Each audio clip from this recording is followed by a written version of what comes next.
राधे राधे।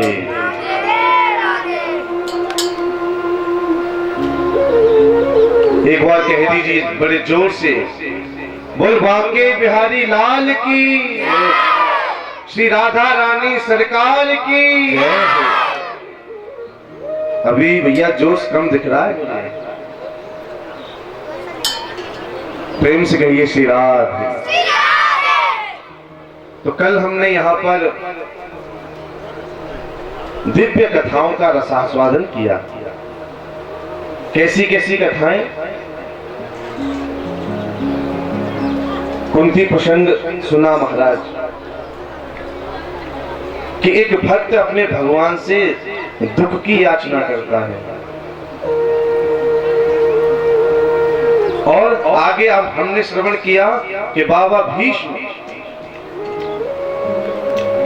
भगवान से अपनी मति रूपी पुत्री का विवाह करना चाहते हैं।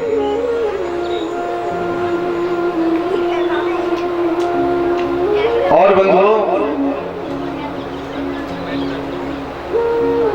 विदुर जी का यहाँ पर हमने प्रसंग सुना, किस प्रकार भगवान अपने भक्त के ऊपर कृपा करते हैं। वह धन नहीं देखते, वो वैभव नहीं देखते, वह यह नहीं देखते कि कितना पढ़ा लिखा है, वह यह नहीं देखते कि महाराज इसने स्नान किया है कि नहीं।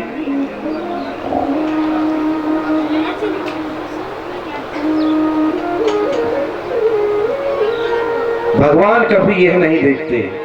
भगवान देखते हैं तो भक्त का भाव देखते हैं कि भक्त का भाव कैसा है, किस प्रकार भक्त मेरी सेवा करे। पत्रम पुष्पम फलम तोयम यो मे भक्त्या प्रेष्यति। भगवान ये नहीं कहते महाराज आप मेरे नाम से हजारों रुपए खर्च करो, ना ना ना। यदि आपके पास कुछ भी नहीं है तो पत्र, एक पत्ता लीजिए महाराज मुझ पे, लेकिन भाव के साथ में चढ़ाइए तो मैं प्रसन्न हो जाऊंगा।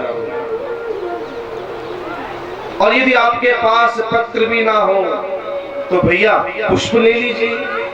अरे फूल तो सब जगह मिलता है, फूल तोड़िए महाराज और हृदय से अपने भाव को उस फूल में विराजमान करके ठाकुर के चरणों में चढ़ाओ महाराज, भगवान प्रसन्न हो जाएंगे।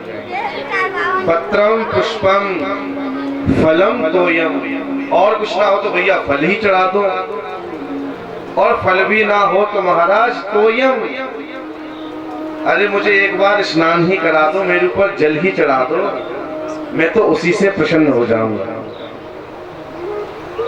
देखो भगवान का हृदय कितना करुणा से भरा हुआ है। तो बंधु, हमने यहाँ पर दिव्य कथाओं का रसास्वादन किया।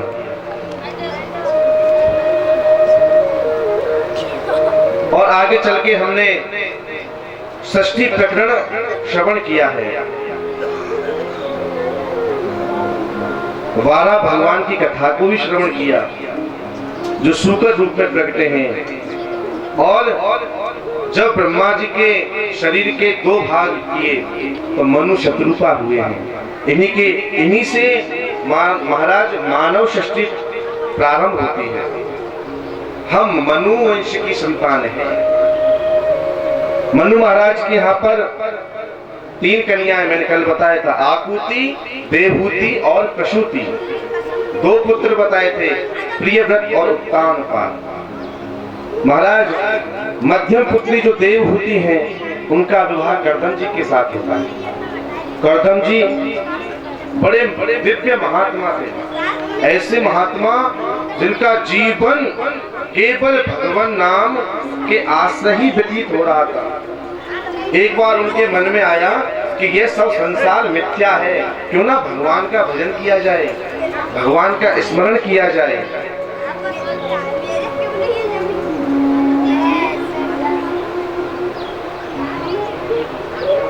तो कर्दम जी ने सोचा महाराज हजारों वर्ष तक उन्होंने एक वन में जाकर दिव्य तपस्या की। अब तो महाराज जैसी तपस्या पूर्ण हुई तो कर्दम जी ने देखा कि यह देखो सब सृष्टि करने में लगे हुए हैं, इतनी तपस्या करी लेकिन कोई फायदा नहीं हुआ, तो क्या करना चाहिए। तो महाराज जब तपस्या करी तो मन में आया कि सब लोग विवाह कर रहे हैं तो हम भी विवाह करेंगे। अब ऐसा विचार मन में आया तो भगवान के लिए फिर दोबारा तपस्या करी है। साक्षात नारायण प्रकट हुए और उनके चरणों में प्रणाम किया। जब उनका ललाट देखा, जब उनके महाराज रूप माधुर्य का दर्शन किया तो महाराज गदगद हो गए। जिस संकल्प से कर्दम जी ने तपस्या की थी कि हम भी विवाह करेंगे अपनी कोई सुयोग्य कन्या के साथ में, लेकिन आज जब कर्दम जी ने भगवान की दिव्य छटा का दर्शन किया ना तो महाराज सब भूल गए। भगवान से कहते हैं प्रभु हमें क्षमा करो, हम तो केवल उस संसार में बसना चाह रहे थे, लेकिन आपका जो रूप माधुर्य का दर्शन किया है ना, अब हमें कोई ऐसी कामना नहीं है कि जो हम विवाह करें। अब भगवान तो महाराज भगवान है। भगवान कहते हैं अरे हम तो आपके विवाह की बात पहले ही कराए और आप अब मना कर रहे हो। नहीं नहीं, अब महाराज आप भगवान से कहते हैं कर्दम जी जब आप विवाह की बात कर ही आए हो, चलो आपकी बात अब महाराज हम झुटलाएंगे नहीं, तो लेकिन महाराज सुयोग्य पत्नी होनी चाहिए, सुयोग्य कन्या हो। इसमें आया है कर्दम जी कह रहे हैं हमारे लिए ऐसी कन्या देखना जो हम पूजा पाठ में बैठे, जब हम तपस्या करने बैठे तो वो भी भगवान का गुणगान करें, वो भी भगवान की सेवा करें। ऐसा ना हो कि हम तो महाराज तपस्या में बैठे और वो कहे महाराज काहे का ढोंग कर रहे हो। इस प्रकार की पत्नी नहीं चाहिए। और देखो पत्नी भैया ऐसी ही होनी चाहिए। यहाँ से हमको यही सीख मिलती है कि जब हम विवाह करें तो कन्या को देखना चाहिए कि कन्या कितनी गुणवान है। ये मत देखा करो 36 गुण मिल रहे कि महाराज 32 गुण मिल रहे, उन गुणों से कुछ नहीं होता। ये देखो उस कन्या का भाव भगवान के प्रति है या नहीं, वो आतिथ्य सत्कार करती है कि नहीं, उसके मन में अच्छा भाव है कि नहीं। ये सब संस्कार उनके माता पिता के ऊपर डिपेंड होते हैं। प्रेम से कहिए श्री राधे। अब महाराज दिव्य भगवान कहते हैं हम तो आपकी बात कराए, मनु जी कल आएंगे और अपनी मजली पुत्री देवहूति का विवाह आपके साथ कर जाएंगे और आप मना मत करना। ठीक है महाराज, जैसी आपकी इच्छा। तो महाराज दिव्य आए हैं मनु महाराज अपनी पुत्री को लेकर, और वन में तो महाराज वो तपस्या कर रहे थे। एक कुटी बनी है, वहीं पे एक झोपड़ी में एक कोने में उनका आसन लगा हुआ है, दिव्य तपस्या कर रहे हैं, भजन कर रहे हैं। आए मनु जी और कहने लगे, जब वर को देखा, कर्दम जी को देखा तो महाराज बड़े प्रसन्न हो गए। मनु महाराज कहते हैं वाह, ऐसे वीतराग महात्मा के साथ मेरी कन्या का विवाह होगा, इससे बड़ा परम सौभाग्य और क्या हो सकता है मेरा। महाराज अपनी कन्या का विवाह कर्दम जी के साथ में कर दिया है। बोलवा के बिहारी लाल की जय। अब तो महाराज जैसे ही उनकी पत्नी जब विवाह हो गया तो उनकी झोपड़ी में प्रवेश किया तो देखा महाराज कई तो महाराज ऐसे ऐसे बिल बने हुए हैं कि महाराज वहीं पे सर्प रहते हैं, वहीं पर चूहा रहते हैं। और देखा तो महाराज दिव्य नदी बह रही है, वहां पर देखा तो एक साथ शेर, गाय, हिरण आदि सब जीव जंतु ऐसे विचरण करते हैं जब कोई किसी का दुश्मन ना हो। तो देवहूति कहती है महाराज मेरे लिए क्या आज्ञा है। देवी आपको कुछ नहीं करना, आप तो बस आनंद से रहो। देवहूति कहती है प्रभु हम रहेंगे कहाँ, यहाँ पर देखो कितनी सब यहाँ पे नहीं रह रहे हैं। यहाँ देखो जो चिड़िया है उन्होंने अपना घोंसला बना रखा है, ऐसे से दिव्य महाराज जीव जंतु उस कुटिया में रहते थे, लेकिन हम कहाँ रहेंगे। करदम जी ने कहा, अरे रहने के लिए जगह की आवश्यकता होती है क्या? अरे अपने 2x2 का आसन हो भाई, उसी पे बैठो, भगवान का भजन करो। अब देखो देवी, हम तो अभी थोड़ा भजन करने जा रहे हैं, अब आप अपनी व्यवस्था कर लेना। प्रेम से कहिए श्री राधे। अब तो महाराज जैसे करदम जी आसन पर विराजमान होकर दिव्य जैसे ही भगवान का ध्यान किया, तो महाराज 40 वर्षों बाद तपस्या खुली। 40 वर्ष तक दिव्य महाराज ऐसी तपस्या करी। अब तो जो देवभूति महाराज वो तो आई थी युवा विवाह होकर, लेकिन अब तो महाराज वो उनकी जो अब तो बुढ़िया अम्मा बन गई, शरीर मुरझा गया। ऐसे ऐसे महाराज देखा तो जब तपस्या पूर्ण हुई, देवभूति कहती है, प्रभु अच्छा देखो पत्नी का कर्तव्य क्या है। जब करदम जी तपस्या कर रहे थे ना, तो उनके शरीर को गीले कपड़े से पोंछ देती थी, और कुछ था तो खाने को खाने कुछ महाराज कुछ फल तोड़ लिए, फल खा लिए, जब फल ही ना मिले तो कुछ महाराज पत्ते खा लिए, कुछ पानी पी लिया, इस प्रकार अपना जीवन यापन किया। आज महाराज जैसे ही करदम जी की तपस्या पूर्ण हुई, देवी आप कौन? प्रभु मैं मनु महाराज की पुत्री देवभूति, आपके साथ मेरा विवाह हुआ था। अच्छा अच्छा देवी, तो आप यही हो अभी तक?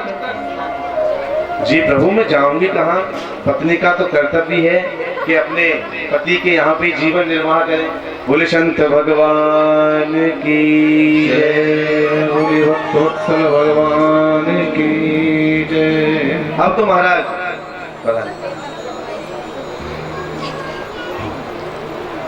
दिव्य तपस्या पूर्ण हुई है, और जब तपस्या पूर्ण हुई तो आज देवभूति ने कहा है,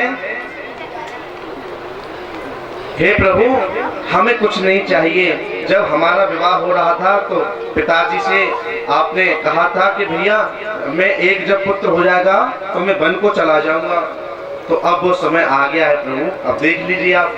तो महाराज नदी में स्नान कराया है, और वह देवभूति जो बूढ़ी अम्मा बन गई थी महाराज, दिव्य सुंदर एक युवती के रूप में परिणित हो गई हैं, और एक कामक विमान का प्रादुर्भाव किया है। और जब कामक विमान आया तो महाराज करदम जी भी महाराज नवयुवक बन गए, और कई हजारों वर्ष तक उस विमान, कामक विमान किसे कहते हैं, जो मन की गति से चले।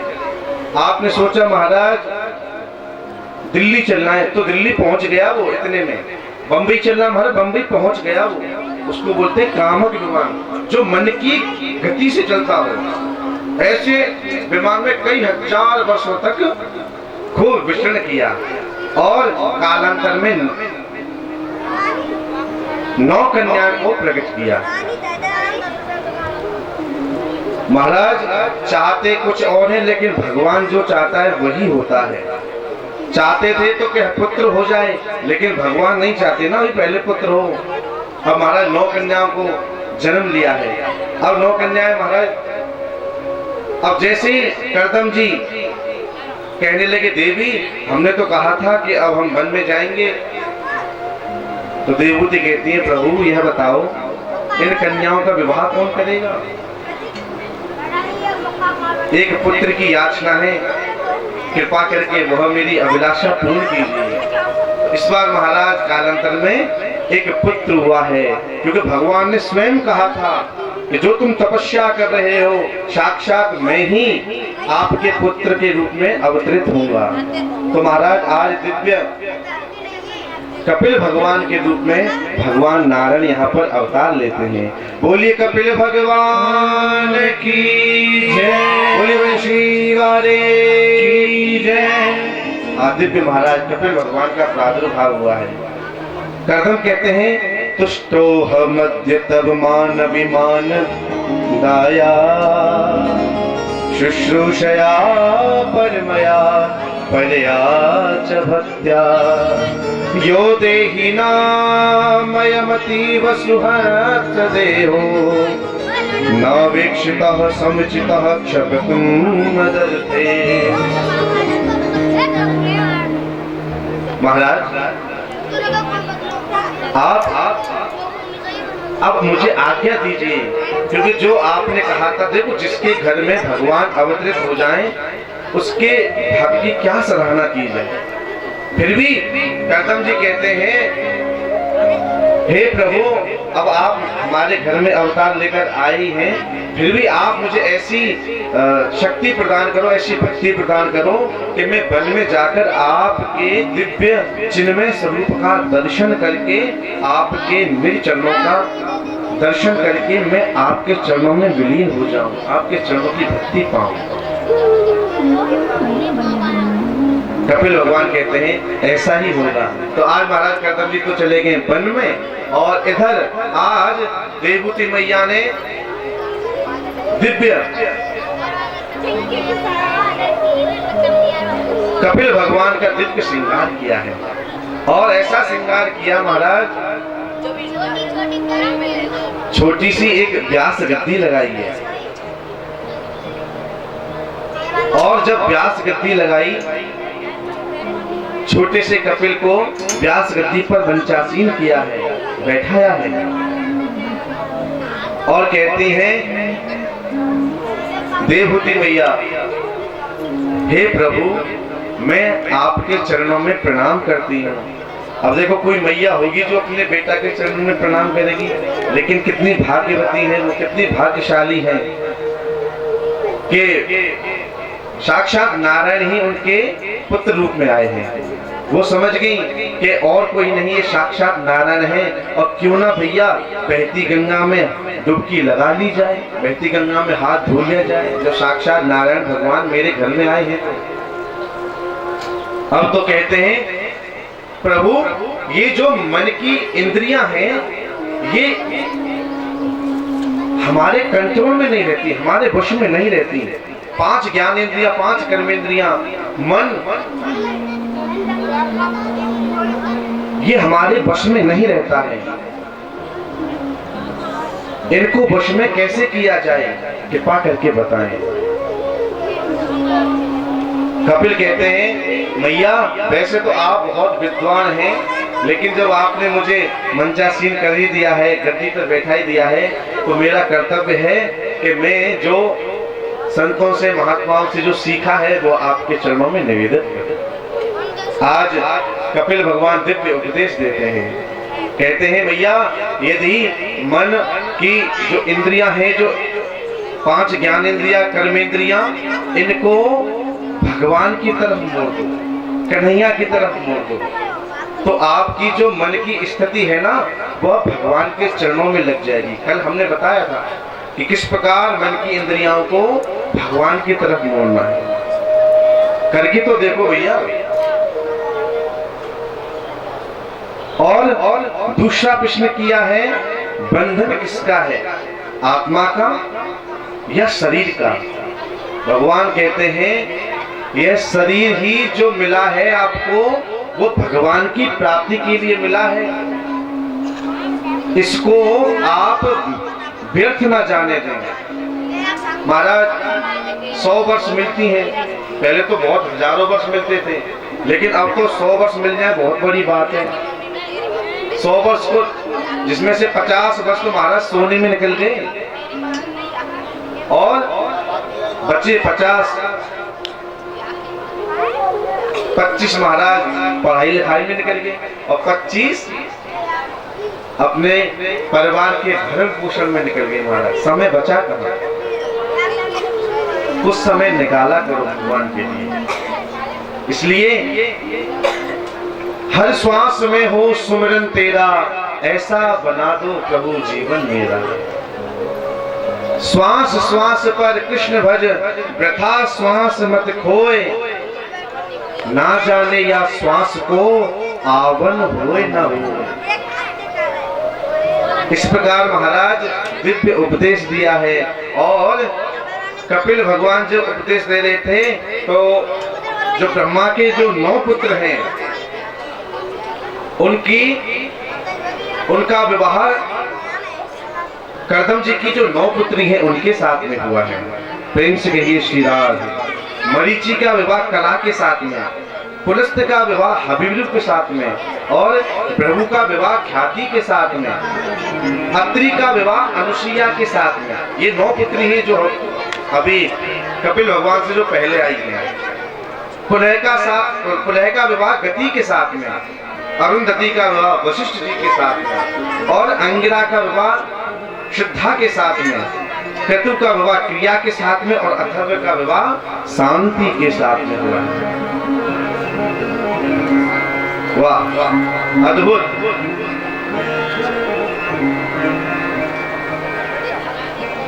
देवहूति मैया कहती है, प्रभु यह बताओ कि मन को भगवान के चरणों में किस प्रकार लगाया जाए। जब इतना बता ही रहे थे तो एक महाराज दिव्य एक कथा सुनाई है। कैसी कथा? एक सेठ जी थे, महाराज वल्लभाचार्य जी के पास गए, महाराज मुझे कोई ऐसी भक्ति बताओ जिससे कि पैसा खर्च ना हो और भगवान का पूजन हो जाए, जिसमें पैसा बिल्कुल खर्च ना हो और भगवान का पूजन हो जाए। तो वल्लभाचार्य जी ने बता दिया कि भैया ऐसी भक्ति तो केवल मानसिक भक्ति है। देखो बंधुओं, सबसे बड़ी भक्ति मानी गई है मानसिक भक्ति। कैसे करना है? देखो बता रहे वल्लभाचार्य जी, जिसमें 1 रुपया आपका खर्च नहीं होगा और फल आपको 100% ही मिलेगा।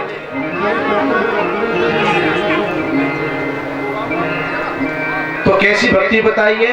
बोले सुबह जगो, कुछ नहीं करना है, ऐसा आप एक आसन पर बैठिए और अपनी आंखें बंद करो। बंद करके क्या कहना है?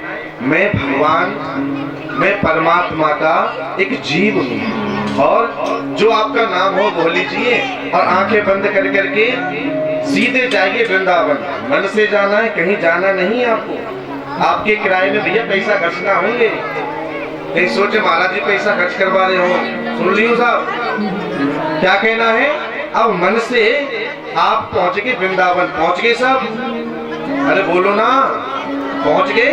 केवल मन से जाना है। वहां पर इन बच्चों को ये बच्चे जो आगे वाले बच्चे हैं वो बिल्कुल थोड़ा शांति बनाए रखें, बिल्कुल शांत रहेंगे। तो जो ज्यादा शोर कर रहे हैं वो पीछे चले जाएंगे। जो बच्चे छोटे छोटे बच्चे हैं जो बोल वृंदावन बिहारी लाल की। अब मन से जब हम सीधा वृंदावन पहुंच गए तो मन ही मन आंखें बंद करके वहां पर दिव्य श्री यमुना जी में स्नान करो, और स्नान करके जब निकलो तो महाराज दिव्य बांके बिहारी का दर्शन करो। बांके बिहारी दर्शन करके आप पुनः अब वृंदावन अपने गांव मूड़िया में आ गए। ऐसा मन में चल रहा है आपको। जैसे आए महाराज, अब क्या करना है? तो अब आए और वहां से जब जमुना जल लेकर आए हैं जो, उससे अब आप अपने ठाकुर का स्नान कराओ। जो आपके घर में ठाकुर हो, लड्डू गोपाल जी हो, आदि आदि जो ठाकुर हो, उनका आप स्नान कराइए। स्नान कराकर दिव्य पंचामृत से स्नान कराओ, दूध से नहलाओ, दही से नहलाओ, घृत से नहलाओ और शक्कर से नहलाओ। ऐसे नहला कर महाराज फिर स्वच्छ जल से नहलाओ। इतना स्नान कराकर दिव्य भगवान को स्वच्छ वस्त्र से उनका शरीर को पहुंचकर महाराज दिव्य इत्र लगाओ। इत्र भी अच्छा वाला होना चाहिए। अरे कम से कम ₹1,00,000 तोले का इत्र मंगाओ, पैसा तो खर्च हो नहीं रहा है ना, केवल मन से ही तो सोचना है। महाराज 1,00,000 तोले का इत्र मंगाओ, और आपकी जो भावना हो, नहीं महाराज हम तो 1 करोड़ का इत्र मंगाएंगे, मंगाओ तो सही, पैसा नहीं खर्च होगा, केवल आपको सोचना है। और ऐसे जो बढ़िया इत्र लगा के नहीं आ, उसके बाद क्या करना है कि बढ़िया वस्त्र आभूषण पहनाओगे, बढ़िया वाले वस्त्र, खूब महंगे से महंगे, जो आपका मन करे इतने महंगे वस्त्र मंगाओ। उसके बाद बढ़िया महाराज बाजूबंद पहनाओ, सब सोने को पहने तुम हीरा को पहनाओ, बढ़िया पहना कि नहीं है। उसके बाद फिर जैसे ही भगवान का जब श्रृंगार हो जाए, उसके बाद फिर ठाकुर का भोग लगाओ, भोग भी बढ़िया लगाओ। इस प्रकार फिर आरती करो महाराज। कुछ नहीं गया, ये सब क्रिया आप पहले दिन थोड़ा 10 मिनट बैठेंगे, उसके बाद फिर 20 मिनट, ऐसे करते करते महाराज आपकी यह प्रक्रिया 1-1 घंटे 2-2 घंटे की हो जाएगी और आपकी भक्ति प्रगाढ़ हो जाएगी। इसी प्रकार वो सेठ जी महाराज दिव्य ऐसी ऐसी लीला कर रहे थे कि मन से गंगा जी गए, स्नान किया है, ठाकुर का भोग लगाया है, लेकिन कह रहे थे सेठ जी एक दिन क्या हुआ, मन से ऐसी पूजा कर रहे थे, ऐसा करते करते उनको कई वर्ष बीत हो गए, कई वर्ष व्यतीत हो गए महाराज। दिव्य उनकी पूजा चल रही है, बढ़िया वाली पूजा, कहीं नहीं जाना, पैसा कुछ 1 रुपया खर्च नहीं हो रहा है और दिव्य पूजा चली रही है, फल 100% मिल रहा है। अब तो क्या करना है, शेर जी ने एक दिन क्या हुआ कि दिव्य गंगा स्नान किया है, आए हैं वहां से गंगा जल से स्नान कराया है, पंचामृत से स्नान कराया है और सालिग्राम जी हैं उनके घर पे, तो सालिग्राम जी महाराज बढ़िया दिव्य भोग लगाया है, शहद से स्नान कराया है और स्नान करा के बढ़िया वस्त्र आभूषण पहना है और जैसे ही गरम गरम दूध का महाराज भोग लगाया है। आज सेठ जी ये सब मन से चल रहा है, आज सेठ जी ने देखा कि दूध में चीनी ज्यादा डल गई। अब चीनी ज्यादा डल गई तो कंजूस तो सेठ जी थे पहले ही, वो इसलिए तो कहते कि पैसा खर्च ना हो। अब ये मन में कह रहे हैं कि इसमें चीनी तो ज्यादा डल गई है लेकिन अभी घुली नहीं होगी, क्यों ना 1 चम्मच निकाल लेना। महाराज जैसे ही 1 चम्मच निकाल, ये मन से कर रहे हैं सब, जैसे ही 1 चम्मच चीनी उस दूध में से निकालने के हुए तो भगवान प्रकट हो गए साहब। अरे सेठ, अरे इसमें तेरा कौन सा रुपया खर्च हो गया, अरे तू तो ये मन से ही तो कर रहा है। सेठ जी समझे महाराज, आज पता चला कि आप चीनी ज्यादा डलने से प्रकट होते हैं। प्रेम से कहिए बंसी वारे की। कहने का अभिप्राय क्या है, मानसिक सेवा अवश्य करनी चाहिए और कोशिश करना। हम तो भैया अभी चले जाएंगे 2-3 दिन बाद, लेकिन कोशिश करना 5 मिनट बैठेंगे आप, 10 मिनट बैठना और विचार करना कि मानसिक सेवा कैसी होती है। तितिक्षवः कारुणिकाः सुहृदः सर्वदेहिनां अजातः शत्रुवः शान्तः साधवः साधुभूषणाः। तो कथा कहां पे चल रही थी बताएगा कोई? ना पता?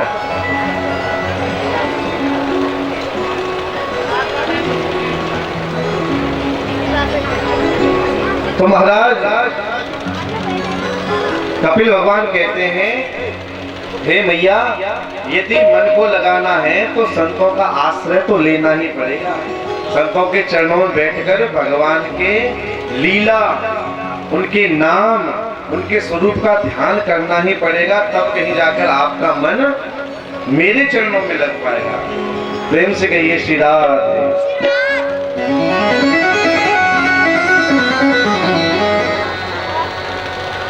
एक गोपी कहती है भैया इधर क्या हुआ, यहाँ पर दिव्य अष्टांग योग भी बताए हैं, यम नियम आसन प्राणायाम ध्यान धारणा और समाधि।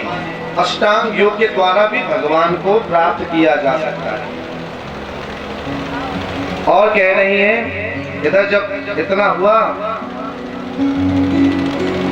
आज देवहूति मैया सिद्धता नाम की नदी बनकर बहने लगी है और कपिल भगवान सागर क्षेत्र में जाकर, गंगा सागर है ना, आप जाते होंगे दर्शन करने, वहां किसके दर्शन होते हैं? बोले कपिल भगवान के। अच्छा कौन कौन गया है गंगा सागर? कोई ना गया भैया? भैया गई है? अरे वाह बहुत सुंदर। सारे तीर्थ बार बार और गंगा सागर एक बार। थोड़ा महाराज मैं कोर्चा कर लिया करो, कोर्चा न पैसे ने बचाए ले करो, न फिर तीर्थ यात्रा पे चले जा करो। कब काम आएगा वो धन? सब यहीं रह जाएगा, मिट्टी है महाराज। इसलिए थोड़ा धन इकट्ठा करके साल में एक बार कहीं तीर्थ यात्रा पर जाया करो महाराज। तो एक गोपी कहती है भगवान कृष्ण से कि अपना पड़े को पछतानो श्याम से मिल गई नजरिया रे। जब भगवान से जब किसी गोपी के नेत्र मिल जाएंगे तो कहते हैं कि अपना पड़े को पछतानो श्याम से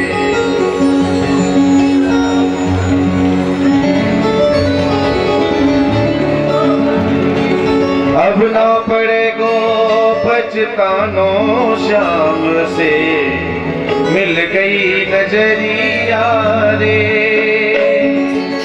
अच्छा, जिस गोपी की जिस गुजरी की नजरें ये ठाकुर से मिल गई हो तो खूब मस्ती में झूमो भैया, खूब बड़े भाव से अपने ठाकुर को मनाइए।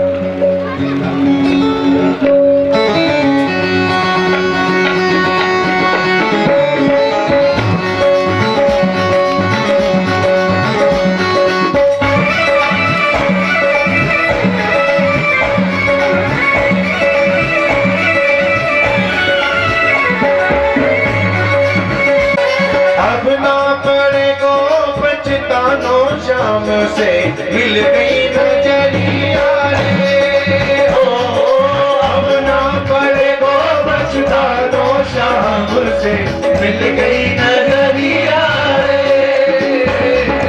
अब ना पड़े को पछतानो श्याम से मिल गई नजरिया रे। अब ना पड़े को पछतानो श्याम से मिल गई।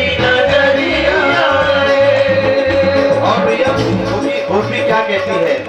सब तज हरि मैंने अपनायो, सब तज हरि मैंने अपनायो, सब तज हरि मैंने अपनायो, सब तज हरि मैंने अपनायो, विष को प्यालो अमृत बनायो, विष को डालो अमृत बनायो,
क्या सुंदर लगते राम कृष्ण सीता बलराम। आज अच्छे नहीं लगते क्या? ओ महाराज ओल्ड फैशन है थोड़ा सा। अरे महाराज अपनी बुद्धियों को सुधारो, ओल्ड फैशन के चक्कर में मत रहो। नाम भगवान के नाम पर ही रखो। गंगा जमुना मथुरा काशी पहले रखे जाते थे नाम, आज नहीं। क्या सुंदर लगते राम कृष्ण सीता बलराम। आहा, रोली मोली रिंकी पिंकी बेबी गुड़िया कैसे नाम, रोली मोली रिंकी पिंकी बेबी गुड़िया कैसे नाम। आज नहीं क्या सुंदर लगते राम कृष्ण सीता बलराम। और गुड़िया जब बुढ़िया होगी, गुड़िया जब बुढ़िया होगी तो नाम लगेगा अच्छा क्या? अरे बबलू के बुढ़े होने पर नाम लगेगा बढ़िया क्या? अरे अच्छा काम नाम भी सुंदर होगा, कैसा सुंदर मेल। अरे अजामिल जैसे तर जाओगे जब रखोगे सुंदर नेम। जब अच्छा नाम रखोगे तब अजामिल की तरह भी आपकी मुक्ति हो जाएगी। वृंदावन बिहारी लाल की जय। एक बार भूपति मन माही, यदि आप ताली सेवा करेंगे ना तो मुझे भी लगेगा कि आपको राम लक्ष्मण भरत शत्रुघ्न की आने की बड़ी खुशी है, तो 2 मिनट के लिए केवल 2-4 चौपाई आनंद लीजिए सी है। एक बार भूपति मन माही, भई रानी मोरे सुत नाही। गुरु ग्रह गया तुरंत महिपाला, चरण लागे कर विनय विशाला। राजा दशरथ गए मुनि के पास, बड़ी चिंता लेकर गए, सरकार कोई पुत्र नहीं है, क्या करना चाहिए? तो महाराज यज्ञ करने का आदेश दे दिया। निज दुख सुख सब गुरहि सुनायहु, कहि वशिष्ठ बहु विधि समझायो। यज्ञ करना, यज्ञ करना है। आइए कहते गुरु जी, करहु धीर होई सुत चारी, भुवन विदित भगत भयहारी। राम सिया राम जय जय राम, राम सिया राम जय जय राम। संगी ऋषि वशिष्ठ बुलावा, पुत्र काम शुभ यज्ञ करावा। राम सिया राम जय जय राम, राम सिया राम जय जय राम। महाराज दिव्य यज्ञ होने लगा। वहां से आधा भाग कौशल्या और आधा भाग केकई को दिया है, और इन दोनों ने आधा आधा भाग सुमित्रा मैया को दिया है। कौशल्या मैया ने कालांतर में राम जी को जन्म दिया है, केकई मैया ने भरत जी को जन्म दिया है, और सुमित्रा ने लक्ष्मण और भरत जी को जन्म दिया है। प्रगटे हैं चारों की, हमारा 4 लालाओं का जन्म हुआ है। नौमी तिथि मधुमास पुनीता, नौमी तिथि मधुमास पुनीता, सुफल पक्ष अभिजित हरिमीता।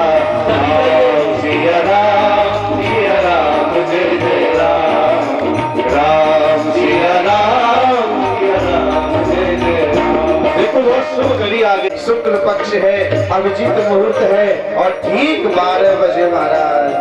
मध्य दिवस अति शीत न घामा, पावन काल लोक विश्रामा। राम सिया राम जय जय राम, राम सिया राम जय जय राम। और जब अवतार ले ही लिया है, अवतार क्यों लिया है? विप्रधेनु सुर संत हित और संतों की रक्षा के लिए अवतार लिया है। बोले श्री रामचंद्र की जय हो। आइए सभी, दिव्य उत्सव हुआ है, तीनों मैयाओं ने चारों लालों को जन्म दिया है, तो आज हम भी भैया बधाई दोगे कि नहीं? कौन कौन बधाई देगा? सब देंगे ना? अरे मन भारी अद्भुत रूप विचार, लोचन अभिरामा कन घन श्यामा, निज आयुध भुज चारी। भूषण बनवाला नयन विशाला, शोभा सिंधु खरारी। कहती कर जोरी अस्तुत गौरी, अनुरागी बरु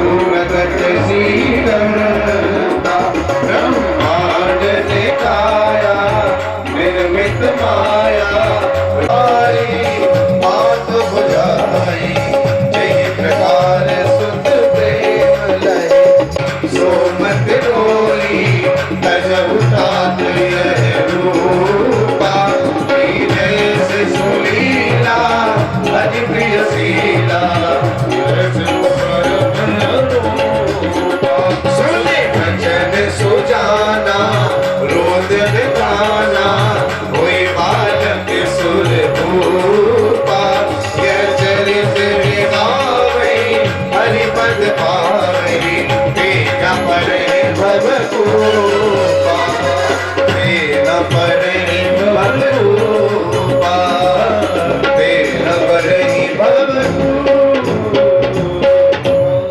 पुत्र बलराम दादा आते हैं और 8वें पुत्र हमारे कृष्ण कन्हैया आते हैं। अष्टमगढ़ महाराज रहते हैं, जन्म लिया कारागृह में, पालन पोषण हुआ गोकुल में, और जब गोकुल में आए महाराज कुछ वर्ष गोकुल में रहे महाराज 4 वर्ष, वृंदावन में रहे 6 वर्ष, और मथुरा में 14 वर्ष, और 25 वर्ष की अवस्था में भगवान द्वारकाधीश बने हैं, और 125 वर्ष की लीला करके भगवान परम धाम को चले गए। बोलिए बाल कृष्ण लाल की जय। वो महाराज इसलिए भैया परीक्षित कहते हैं प्रभु बड़े विस्तार से सुनाइए। तब श्री सुखदेव कहते हैं, परीक्षित कहते हैं कथितो वंश विस्तारो भक्ता सोम सूर्यो राज्ञां चोभय वैशानां चरितम परमाद्भुतम। विस्तार से कथा सुनाइए। दिन आया है, रोहिणी नक्षत्र आया है, और मध्य रात्रि के ठीक 12 बजे आज हमारे कन्हैया का वसुदेव देवकी के यहाँ पर दिव्य प्रागट्य हुआ है। बोलिए बाल कृष्ण लाल की जय, कृष्ण कन्हैया लाल की जय। हमारे कन्हैया आ रहे हैं और बांसुरी धारण भी करके आ रहे हैं। देख लो, ऐसा छोड़ा तुमने, देखो होगा तुमने। आइए मिलकर सभी लोग स्वागत करेंगे। 2 मिनट हरिनाम संकीर्तन। स्वागतम स्वागतम श्री कृष्ण स्वागतम स्वागतम कृष्ण स्वागतम स्वागतम।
चक्र गदा पद्म धारण करके आया है, और महाराज उन्हें दिव्य रूप धारण करके आया है।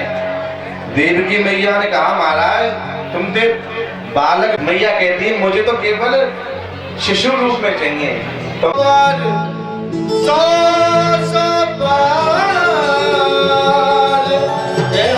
सभी बधाई दीजिए, क्योंकि आपके गांव में साक्षात भगवान का प्रादुर्भाव हुआ। 100 बार बधाई लोगों, लाखों बार बधाई।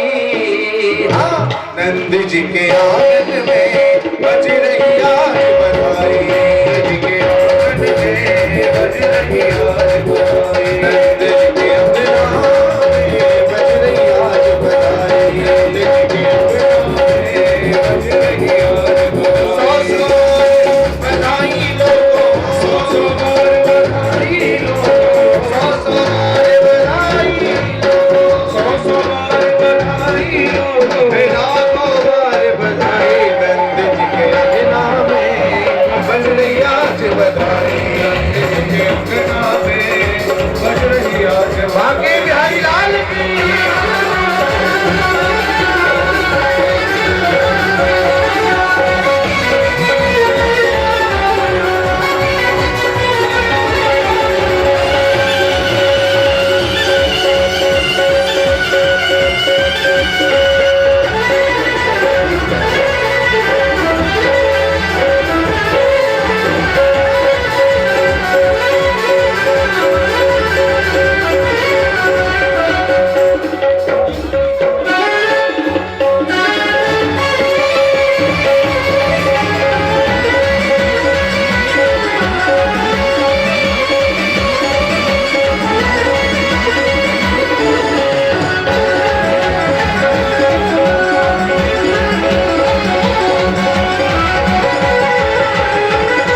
गया लोगों, हो गई बात निराली।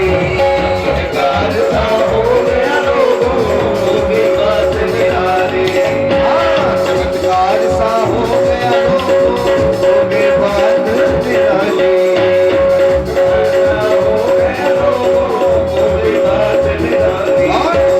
एक ही रात में नंद बाबा के, एक ही रात में नंद बाबा के, एक ही रात में नंद बाबा के, एक ही रात में नंद बाबा के डाली हो गई काली। हाँ, डाली हो गई काली। क्या कहना है? नंद जी के अंगना में बज रही आज बधाई। हरि बोल।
जाने किस ऋषि मुनि ने धागा लपेटा।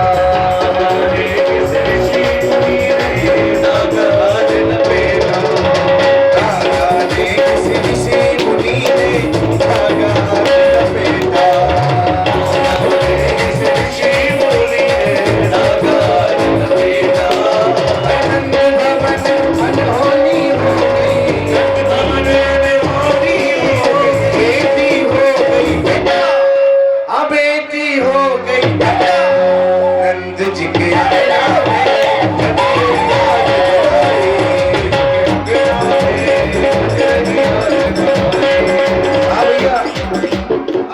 अब थोड़ी बधाई लुटाई जाएगी आपकी है।